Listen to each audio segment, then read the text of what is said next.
By the way, there's also surgeries. And surgeries are a little bit more permanent fix, but in many cases, those surgeries can be quite effective. Also, by the way, they're working on a pill for sleep apnea now.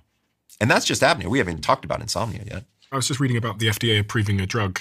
Yeah, it's quite remarkable. And there's actually three different companies that are working on different drugs right now for sleep apnea. And I mean, to be clear, when that happens, I think it's pretty much game over for sleep apnea, right? I mean, once we can get it in a pill form, which means compliance increases dramatically, we can help a lot of people with sleep apnea, which I think would be pretty amazing. And women are heavily undiagnosed, right? Because we think of it as, I mean, I've heard it being referred to as a sort of an old man's disease. Yeah, absolutely. And here's the thing. Many women have a tendency to report insomnia types of symptoms over sleep apnea types of symptoms, when in fact, they actually have undiagnosed sleep apnea, which we can catch. We talked a little bit earlier, but from many of the conversations I've had on the show about Alzheimer's, yes, your chance of getting Alzheimer's, I imagine, is going to increase, right? Because absolutely, you have sleep apnea. Yeah, well, because when you have sleep apnea, it keeps you out of the deeper stages of sleep.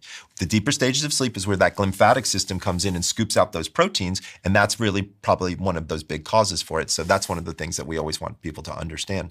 But there's also something else that I think is important to maybe talk about, which is on the other side, not sleep apnea side, but on the insomnia side, which is there's a lot of people who go to the drugstore and they buy an over-the-counter sleep aid, right? Now, I'm not talking about supplementation yet. We can get into supplements in a minute if you want to, but I'm talking about things like the PM medications, right? Here in America, we have them where there's like an analgesic plus a PM. So there's Tylenol PM, Advil PM, and what it is it's a pain reliever, but they add something called diphenhydramine, and it makes you feel sleepy and it makes you fall asleep.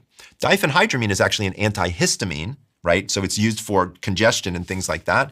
But there's now data to suggest that daily use of the PM part of this, not the pain relieving part, but the PM part, can lead almost directly to Alzheimer's. Oh, wow. Right. So if people can just go to bed and follow a couple simple rules and go to bed naturally, you'd be shocked at how much better your world is going to be.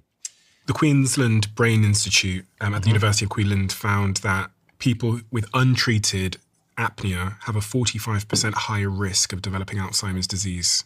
Like I said. Which is crazy.